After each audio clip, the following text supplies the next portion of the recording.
مثلهم كمثل الذي استوقد نارا فلما أضاءت ما حوله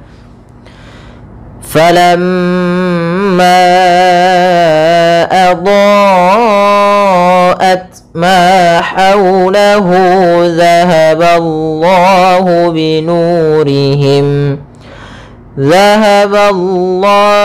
بنورهم وتركهم في ظلمات لا يبصرون.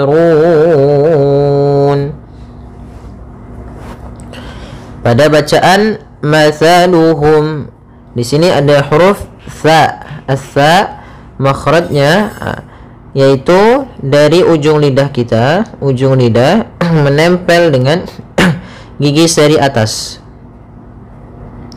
Sehingga ketika pelafalan tha jangan sampai kita melafalkannya dengan masaluhum dengan huruf sin. Hati-hati, sering terjadi ya, yang kesalahan adalah mengganti huruf tha dengan huruf sin sehingga dibaca masaluhum. Tidak, tapi dia tha. Masaluhum. Kemudian di sini ada mim mati bertemu dengan huruf kaf, maka kita namakan dengan izhar syafawi. Izhar syafawi, yaitu suara mimnya harus jelas dan tidak boleh ditahan. Mathaluhum kamathali. Sama di sini tha jangan dibaca dengan sin. Jangan juga dibaca dengan shin. Misalnya kamasyali, tidak, tapi kamatha tha thanilladzi. Kemudian di sini pada lafal alladzi ada alif lam syamsiyah. Alif lam syamsiyah yaitu alif lam yang ditulis tapi tidak dibaca alif lamnya sehingga langsung ke huruf lam yang ketiga, yaitu lam yang ditasydidkan. Maka di sini ada lam yang berharokat tasydid. Kamathalil ladzi istawqada nara. Kemudian pada lafal this, ini pada dasarnya ya sukun ketika didahului fathah kasrah maka dia panjang. Akan tetapi di sini huruf ya-nya tidak dianggap ada karena dia setelahnya ada alif yang dia tidak berharokat kemudian bertemu dengan huruf sukun. Maka kaedahnya ketika ada huruf sukun maka yang dianggap adalah sukun yang terakhir, maka langsung ke huruf sin. Hati-hati juga di lafal huruf dzal. Ini huruf dzal ya, bukan zai. Hati-hati jangan membacanya dengan za. Misalnya kamathalil ladzis. Maaf, kamathalil lazis dengan zai. Tapi dia kamathalil ladzis za this. Sempurnakan sifat sinnya. Sin yang dimana dia punya sifat hamas, mengalirnya nafas kita. Kemudian dia juga sifat sofir, yaitu ada desisannya seperti desisan burung. Kemudian istawqada nara. Kemudian pada lafal tau di sini ada bacaan lin. Bacaan lin yaitu suaranya adalah lembut pada lafal waw sukunnya. Istawqada, istaw dengan dimonyongkan bibirnya. Istawqada naran fa. Kemudian pada lafal na ada fathah bertemu alif, maka dinamakan dengan mad tabi'i. Panjangnya berapa harokat? Mad tabi'i panjangnya 2 harokat. Kemudian naran fa, di sini ada fathatain bertemu dengan huruf fa, maka kita namakan dengan bacaan ikhfa, yaitu suaranya harus disamarkan, suara tanwinnya disamarkan kepada huruf fa. Maka makhraj huruf fa, makhrajnya adalah gigi atas, gigi seri atas bertemu dengan bibir bawah. Maka fa ada aliran nafas. Fa memiliki sifat yaitu hamas. Hamas artinya mengalirnya nafas. Maka naran fa langsung samar-samarkan ke huruf fa. Karena ifa itu membaca di antara idgham dengan izhar. Kalau idgham memasukkan, kalau izhar yaitu menjelaskan suara nunnya. Maka di sini disamarkan suara tanwinnya ke huruf fa langsung. Kemudian falamma, kemudian pada lafal ma Di sini ada bacaan gunnah, yaitu mim yang berharokat tasydid. Maka suaranya harus ditahan dulu gunnahnya. Falamma, baru dibaca ma-nya. Kemudian pada lafal ma ada bacaan mad jaiz munfasil, yaitu adanya huruf hamzah yang datang setelah huruf mad dan hamzah tersebut di lain kata. Maka mad jaiz munfasil bisa kita definisikan, yaitu apabila adanya huruf hamzah yang datang setelah huruf mad dan hamzah tersebut berada di lain kata, maka dinamakan dengan mad jaiz munfasil. Untuk panjangnya adalah 4 harokat. Kalau kita uraikan, mad artinya panjang, jaiz artinya boleh, munfasil artinya terpisah. Maka yang dimaksud dengan terpisah yaitu hamzahnya terpisah daripada huruf sebelumnya atau di lain kata.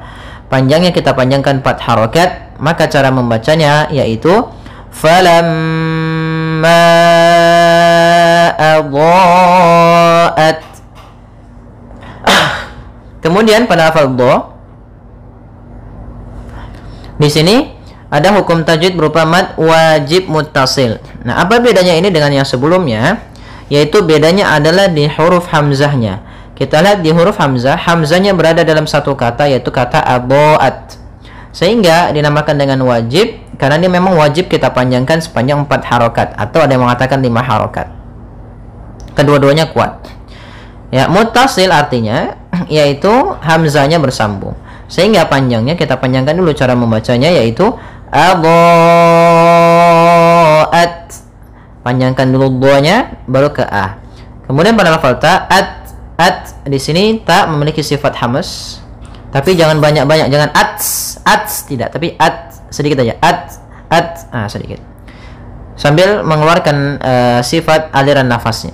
Karena dia sifatnya hamas. Kemudian ma, ada mad tabi'i, yaitu adanya fathah bertemu dengan alif, panjangnya 2 harokat. Haulahu, kemudian haula, ha kecil bertemu dengan huruf waw sukun, maka di sini kita namakan dengan bacaan lin, bacaan yang lembut. Kemudian haulahu, pada lafal hu ada mad silah qasirah, yaitu panjang madnya dibaca dengan 2 harokat, karena di sini silah artinya dengan mensilahkan, menyambungkan hak dhamirnya. Qasirah berarti pendek.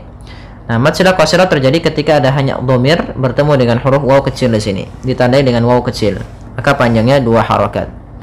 Kemudian zahaballahu binurihim, pada lafaz zahaballah, zal ini bukan dibaca zahaba tapi za.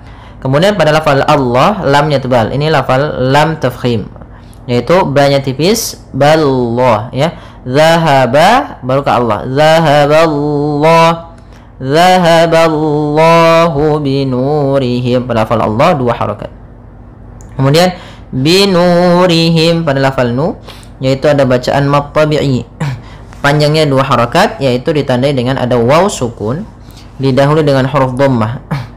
Nurihim, 2 harokat. Kemudian izhar syafawi pada huruf mim, yaitu izhar syafawi. Jelas bacaannya. Syafawi artinya dia dari kata syafah, yaitu bibir. Maka ketika ada mim mati bertemu dengan seluruh huruf hijaiyah, seperti juga wa tarakahum fi, ini mim mati bertemu waw, ini mim mati bertemu fa, maka dinamakan dengan izhar syafawi. Panjangnya berapa harokat? Bagaimana cara membacanya? Yaitu suara mimnya harus jelas. Binurihim wa tarakahum fi, tidak boleh ditahan. Kemudian taro, orangnya tebal. Kemudian pada lafal fi ada mad tabi'i, ada fat, ada kasrah bertemu ya, 2 harokat. Kemudian zulumatillah, dha tebal, dha makhrajnya sama seperti huruf dal dan tha, tapi pangkal lidahnya dia terangkat dan idba, pangkal lidahnya terangkat. Ya, pangkal lidahnya dia terangkat karena dia huruf isti'ala. Fi zulumatillah, fi zulumatillah, maka dia, dan dia Allah juga termasuk huruf, yaitu huruf idbaq, ya, langit-langitnya melekat ke atas. Kemudian ma ada mad tabi'i, yaitu fathah bertemu alif, panjangnya 2 harakat. Tilla ada tanwin bertemu lam, maka dinamakan dengan idgham bila gunnah. Maka kalau kita mendapati dalam bacaan Quran kita ada tanwin bertemu dengan huruf lam, maka dilangsungkan masuknya karena idgham. Idgham artinya memasukkan bila gunnah tanpa disertai dengan gunnah. Kemudian pada lafal la ada mad tabi'i yaitu fathah bertemu alif. Yubsirun, yubsirun. Pada lafal qalqalah di sini ba-nya tidak boleh ada tambahan hamzah ketika qalqalah, misal yubsirun, tidak. Tapi ya yubsirun. Kemudian tidak boleh sakta juga atau berhenti. Misalnya yubsirun, tidak, tapi langsung saja la yubsirun. Kemudian pada lafaz run ada bacaan mad arid disukun, yaitu mad yang terjadi ketika akhir bacaan kita disebabkan karena adanya sukun arid. Baik, semoga bermanfaat. Jazakumullahu khairan.